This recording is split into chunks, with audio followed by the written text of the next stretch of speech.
नमस्कार, स्वागत है आप सभी का देवभूमि लाइव में। मैं हूं आपके साथ शावनी पटनायक। बुलेटिन की शुरुआत करेंगे बड़ी खबर के साथ। बड़ी और अहम जानकारी से आपको रूबरू कराते इस वक्त की बड़ी खबर, जहां उत्तराखंड सैन्य धाम की तैयारियां पूरी कर ली गई है। बड़ी जानकारी आपको बता रहे रक्षा मंत्री राजनाथ सिंह भूमि पूजन करेंगे आज। तो करोड़ों की लागत से बना है सैन्य धाम।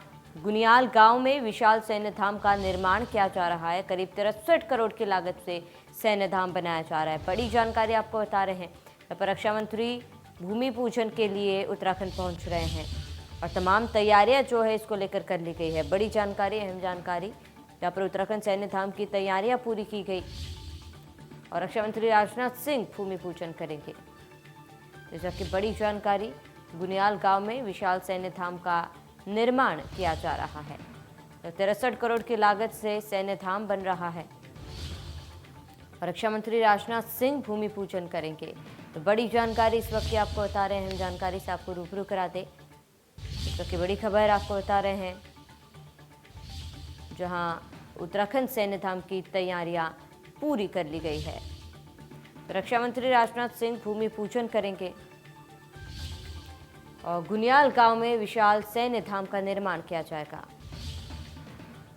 63 करोड़ की लागत से बन रहा है सैन्य धाम और रक्षा मंत्री राजनाथ सिंह करेंगे भूमि पूजन।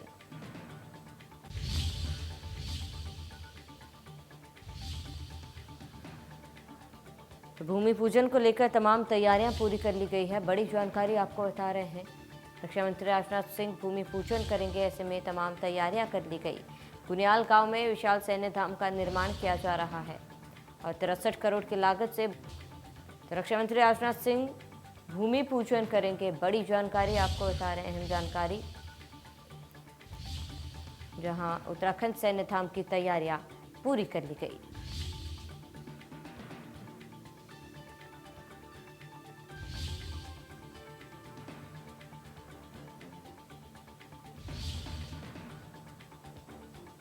तो बड़ी जानकारी आपको बता रहे हैं, 63 करोड़ की लागत से सैन्य धाम पर भूमि पूजन करेंगे।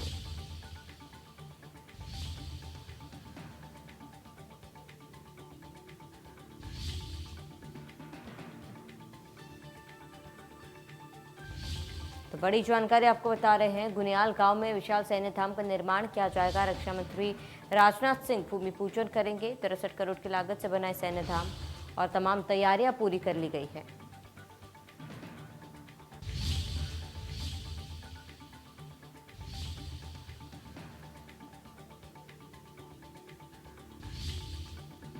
तो रक्षा मंत्री राजनाथ सिंह भूमि पूजन करेंगे। बड़ी जानकारी आपको बता रहे हैं, जहां गुनियाल गांव में विशाल सैन्य धाम का निर्माण किया जा रहा है। करीब 63 करोड़ की लागत से सैन्य धाम को बनाया जा रहा है।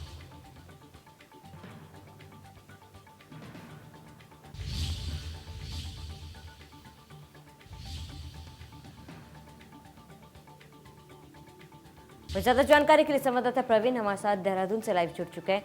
प्रवीण, फिलहाल वहां पर क्या कुछ तस्वीरें, क्या कुछ तैयारियां देखी जा सकती है? रक्षा मंत्री कब तक पहुंचेंगे? देखिए, तकरीबन 12 बजे रक्षा मंत्री यहाँ पर पहुंचेंगे, गुनियाल गांव पहुंचेंगे और सैन्य धाम का भूमि पूजन वहां करेंगे। और जो एक सरकार की, उत्तराखंड सरकार की एक कोशिश है कि सैनिकों को सम्मान दिया जाए, उसके लिए पिछले दिनों सैनिक सम्मान यात्रा भी निकाला गया था। अलग अलग जगह जाकर सैनिक परिवार और शहीद परिवार के घर से मिट्टी लाया गया और कहा गया था कि मिट्टी सैन्य धाम का निर्माण करेंगे ताकि लोगों का जुड़ाव भी हो और कहीं ना कहीं लोगों को उत्तराखंड, चूंकि सैन्य भूमि है ये, यहाँ पर हर परिवार से कोई ना कोई फौज में है, तो उससे भी जोड़ने की कोशिश हो रही है इस सैन्य धाम को। बिल्कुल बिल्कुल प्रवीण, क्योंकि देखिए एक बड़ी सौगात है और ऐसे में पहला सैन्य धाम होगा। सैन्य धाम को लेकर क्या कुछ पूरी जानकारी है, किस तरीके से इसको बनाया जा रहा है, क्या कुछ खास रहने वाला है? देखिए, सरकार का ये कहना है, जो सैनिक कल्याण मंत्री हैं उनका ये कहना है कि ये पूरी तरह से आधुनिक होगा और इसमें तमाम जितने भी उत्तराखंड के हों या देश के बड़े शहीद हों, उनके नाम यहाँ पर अंकित किए जाएंगे और उसको डिजिटल के माध्यम से डिजिटलीकरण किया जाएगा और कोई भी अपने मोबाइल से या उसको स्कैन करके उनकी पूरी जानकारी ले सकते हैं। ये तमाम चीजें वहां पे रखी जाएगी। साथ ही देश के जो अस्त्र शस्त्र हैं उनको भी यहाँ पे रखा जाएगा, संजोया जाएगा और साथ ही उत्तराखंड के जो शहीद लोग हुए हैं, जितने भी सैनिक शहीद हुए हैं उन सभी को सम्मान मिले, उनके नाम को भी उसमें दर्ज किया जाएगा, उनकी पूरी जानकारी होगी। कोई भी व्यक्ति जो वहां पे सैन्य धाम घूमने आएगा वो स्कैन करके उनकी पूरी जानकारी पढ़ सकते हैं और उनकी बहादुरी की गाथा को पढ़ सकते हैं। इस तरह से आम लोगों में, आम युवाओं में सेना के प्रति प्रेम जगाने और उनके प्रति प्रेरित करने का तो मकसद है ही। साथ ही सरकार की कोशिश ये भी है कि लोगों से, सैनिक परिवारों से सैनिक सम्मान उनको देखकर उनसे जुड़ा जाए। खबर ये भी है कि कई जो है दर्जनों जो सैनिक हैं उनके परिवार को और जो सैनिक जिन्होंने अलग अलग क्षेत्र में अलग अलग नाम किए हैं उनको ताम्र पत्र देकर यहाँ पर उनका अब सम्मान भी किया जाएगा। बिल्कुल प्रवीण, क्योंकि देखिए सैन्यधाम बन रहा है तो ऐसे में कहीं ना कहीं एक बड़ी सौगात है और खास करके उन परिवारों के लिए जहाँ पर जिनका बेटा जो है वो शहीद हुआ है। तो ऐसे में कहीं ना कहीं ये एक गर्व की बात है, सम्मान की बात है उन परिजनों के लिए। बिल्कुल सम्मान की बात है। उत्तराखंड को सैनिक बाहुल्य प्रदेश कहा जाता है और जैसा कि मैंने कहा कि हर परिवार से कोई ना कोई व्यक्ति है जो सैनिक है वहां पे, तो उनका जुड़ाव कहीं ना कहीं फौज से है। और जो बच्चा जब जवान होता है तो उनकी कोशिश यही होती है, पहली कोशिश की सेना में जाया जाए। और यहाँ पर आम जो धारणा है, तो इसलिए सैनिक जो परिवार और सैनिक जो लोग हैं उनके इस धाम को कैसे उसे जोड़ा जाए, इसीलिए सरकार की कोशिश ये थी कि हर घर से मिट्टी लाया जाए और शहीद घर से मिट्टी लाया जाए। सैनिक जो जिन घर से में शहीद हुए उनको उन मिट्टी से इनको बनाया जाए, ताकि जो एक तरह से भावनात्मक रिश्ता जुड़े। और भावनात्मक रिश्ता ही नहीं जुड़े बल्कि सरकार उनके प्रति कितना सम्मान दे रही है ये भी मैसेज देने की कोशिश हो रही है। जी बिल्कुल प्रवीण, क्योंकि देखिए जो युवा हैं उनके लिए सैन्यधाम कहीं ना कहीं एक बड़ी सम्मान की बात है और उनके लिए कहीं ना कहीं एक मौका है कुछ सीखने के लिए। बिल्कुल सीखने के लिए युवा को प्रेरित कैसे किया जाए, देश के प्रति, देश प्रेम के प्रति, देश भक्ति के प्रति किस तरह से प्रेरित किया जाए। यहाँ पर उनकी जो शहीद सैनिक है उनकी शौर्य गाथा, किस तरह से उन्होंने अपने क्षेत्र में दुश्मनों से लड़ाई लड़ी, किस तरह से उनसे लोहा लिया, ये तमाम जब चीजें जब कोई भी वहां पे घूमने आएगा तो जब उन चीजों को पढ़ेगा तो निश्चित तौर पर उनके मन में एक ललक पैदा होगा, युवाओं में ये एक तरह की जागृति पैदा होगी और प्रेरित होंगे युवा कि किस तरह से फौज में जाया जाए और देश के लिए लड़ने मरने के लिए तैयार है। तो ये कोशिश की जा रही है और कहा जा रहा है कि देश में एक अलग तरीके का ये होगा सैन्यधाम, जिसको आर्किटेक्ट के माध्यम से भी अलग तरीके से अनूठा होगा। तो कोशिश ये की जा रही है, खास करके पिछले दिनों जिस तरह सीडीएस विपिन रावत का निधन हुआ उसके बाद एक्सीडेंट में, उसके बाद लोगों में अभी भी प्रेरणा है कि किस तरह से सीडीएस जो विपिन रावत ने किस तरह से काम किया। इसी तरह से यहाँ पे चाहे जो भी सैनिक शहीद होते हैं उनकी अपनी अपनी शौर्य गाथा है जो हर जगह नहीं मिलती है। जब वहां पे जाएंगे मोबाइल से स्कैन करके या उनकी जानकारी पूरी पढ़ेंगे तो हर किसी के बारे में क्या उनकी कहानी है वो जब पढ़ेंगे तो निश्चित तौर पर युवा प्रेरित होंगे। बिल्कुल प्रवीण, तमाम जानकारी के लिए आपका बहुत बहुत शुक्रिया।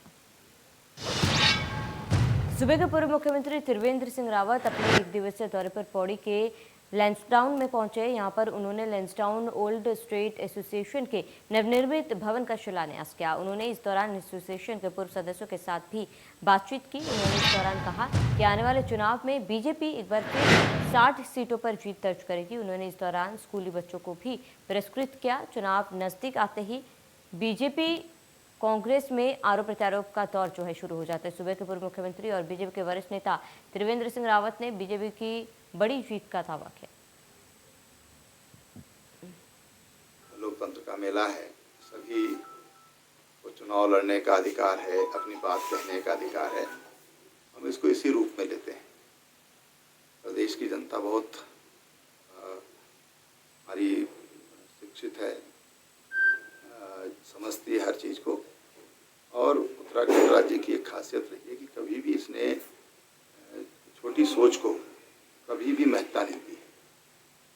उत्तराखंड का व्यक्ति राष्ट्रवादी व्यक्ति है, उसकी सोच राष्ट्रवादी है और इसलिए वो कभी भी ऐसे संकुचित सोच वालों के साथ नहीं गया है।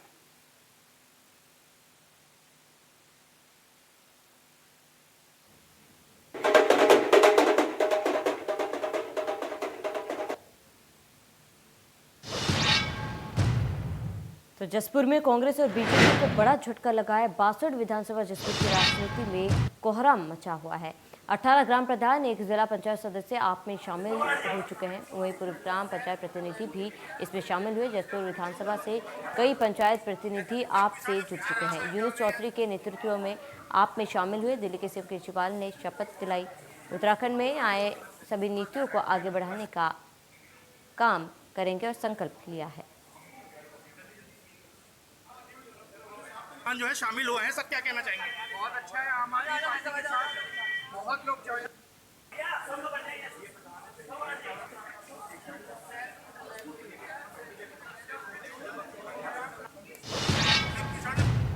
इसी बीच एक बड़ी जानकारी से आपको रूबरू करा दें। इस वक्त की बड़ी खबर आपको बता रहे हैं।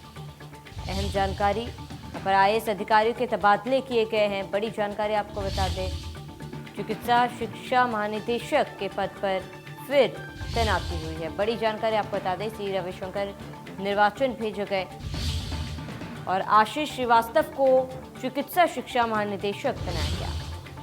चिकित्सा शिक्षा महानिदेशक के पद पर फिर तैनाती हुई है। बड़ी जानकारी आपको बता रहे हैं।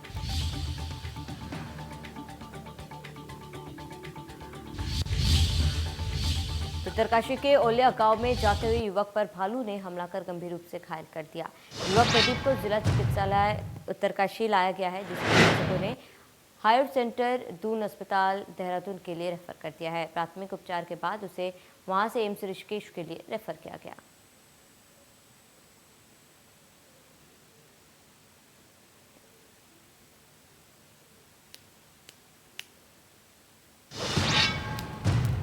तो रुड़की में एक व्यक्ति ने सुसाइड की कोशिश की। पेड़ पर चढ़कर सुसाइड की कोशिश की। पेड़ पर चढ़ा व्यक्ति बीजेपी नेता भी बताया जा रहा है।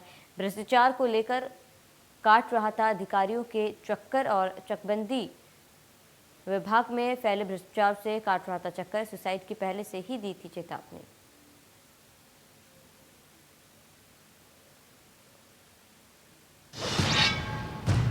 तो राजधानी देहरादून के परेड ग्राउंड में 16 दिसंबर को राहुल गांधी की रैली है, जिसको लेकर तैयारियां जोरों पर है। आज कांग्रेस के प्रभारी देवेंद्र यादव ने रैली की तैयारियों का मुआयना करने परेड ग्राउंड पहुंचे और यहां हमारे bureau chief doctor Praveen Kumar ने देवेंद्र यादव से बात की है। देखिए रिपोर्ट।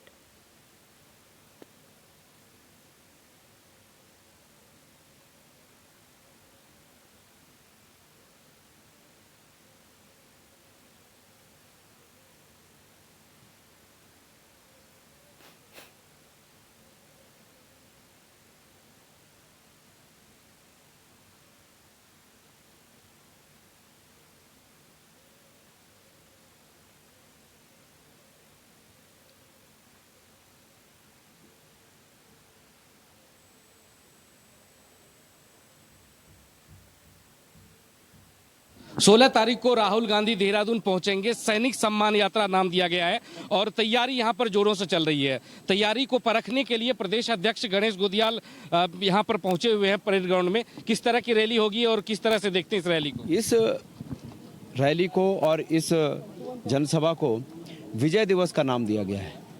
हम भारत की सेनाओं के उस पराक्रम के विजय की 50वीं सालगिरह मना रहे हैं, जिस पराक्रम के चलते हमने पाकिस्तान की सेनाओं पर ऐतिहासिक विजय हासिल की थी।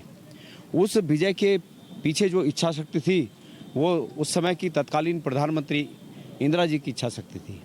तो इंदिरा जी को सम्मान, सेना के शौर्य को सम्मान और इसका मिला जुला रूप ये विजय दिवस की हमारी ये जो रैली है वो विजय दिवस के रूप में हम उसको मना रहे हैं। कितने सैनिक लगभग यहाँ पे आएंगे? मैं उम्मीद करता हूँ कि बड़ी संख्या में हमारे पूर्व सैनिक भाई यहाँ पर उपस्थित होंगे। मंच पर हमारे 1971 वार के तमाम वो वीर योद्धा मंच पर होंगे जो उस लड़ाई में शामिल हुए थे। और ये हमारा पूरा कार्यक्रम ये उस विजय को समर्पित है। ये उल्लास मनाने का समय है कि हम 50वीं सालगिरह उस बात की मना रहे हैं जब हमने पाकिस्तान की सेनाओं पर अजय बढ़त हासिल की थी और एक इतिहास रचा था कि पाकिस्तान के हमारे दुश्मन के 90,000 सैनिकों ने हमारे वीर सैनिकों के आगे घुटने टेक कर अपने हथियार सपुर्द किए थे। तो ये ऐतिहासिक क्षण है और इस ऐतिहासिक क्षण को जीवंत बनाने के लिए कांग्रेस के कार्यकर्ता प्रत्येक जिले से बड़ी उमंग और उत्साह के साथ यहाँ पहुँच रहे हैं। आपने तैयारी का भी मुआयना किया, किस तरह से भीड़ आपने देखा कि तैयारी किस तरह की यहाँ पे?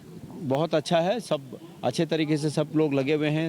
हर आदमी अपनी जवाबदेही को सुनिश्चित कर रहा है कि हम क्या कर सकते हैं। और यहाँ पर जितने लोग हैं, इससे ज़्यादा लोग और ज़्यादा महत्वपूर्ण बात यह है कि प्रदेश के सभी जिलों में लोग तैयारी कर रहे हैं कि हम 16 तारीख को वहाँ जा सकें। कांग्रेस के कार्यकर्ता इस तैयारी को कर रहे हैं।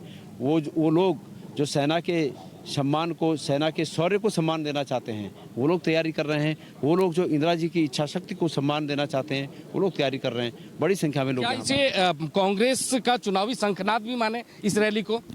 देखिए, चुनाव नज़दीक है तो आप लोग इसको इस रूप में मान सकते हैं, क्योंकि इससे पहले यहीं पर कुछ दिन पहले अभी एक रैली हुई थी, तो हम तो उम्मीद कर रहे थे कि वो विकास के पथ पर आगे जाने वाली रैली होगी, लेकिन वो सिर्फ चुनाव की रैली थी। और हम विपक्ष में हैं, हम जनता के मुद्दों को उठाएंगे, या इस मंच से भी हम जनता के मुद्दों को उठाएंगे। 5 साल से ये प्रदेश बेरोजगारी के मामले में कहाँ पहुँच गया, इस मंच से ये बात उठेगी। इस मंच से ये बात उठेगी कि आज महंगाई के मामले ये प्रदेश पूरे देश में 5वें स्थान पर पहुंच गया है, ये बात यहाँ से उठेगी। तो ये जनता के मुद्दे हैं। अब आप इसको ये कहें कि ये राजनीति से प्रेरित हैं, ये चुनाव के दृष्टिगत हैं, तो ये तो आपका अपना नजरिया होगा, लेकिन हम जनता के मुद्दों को ये कहना चाह रहे हैं कि प्रधानमंत्री मोदी से बड़ी रैली ये होगी। निश्चित रूप में इसमें कोई शक की गुंजाइश नहीं है। तो ये थे हमारे साथ गणेश गोदियाल, जो कि कांग्रेस के प्रदेश अध्यक्ष हैं। वो यहाँ पर मुआयना करने के लिए पहुंचे थे और उन्होंने बताया कि कांग्रेस की जो रैली है वो पहले जो बीजेपी की यहाँ पे रैली हुई, प्रधानमंत्री की जो रैली हुई, उससे बड़ी रैली होगी। अपने कैमरा सहयोगी सौरभ के साथ प्रवीण कुमार, इंडिया न्यूज, देहरादून। अल्मोड़ा के द्वाराहाट विधायक महेश नेगी को न्यायालय से राहत मिलने को लेकर युवा कांग्रेस ने सरकार और पुलिस प्रशासन पर आरोप लगाया और विधायक महेश नेगी का पुतलाते हैं क्या। युवा कांग्रेस के जिला अध्यक्ष निर्मल रावत ने कहा कि केंद्र और राज्य सरकार बेटी पढ़ाओ बेटी बचाओ का नारा दे रही है, जबकि दूसरी तरफ द्वाराहाट विधायक जो आरोपित हैं उनके द्वारा एक महिला के साथ जो अपराध किया है उसके बचने की पहल कर रही है। उन्होंने सरकार से मांग करते हुए कहा कि विधायक की निष्पक्ष जाँच होनी चाहिए।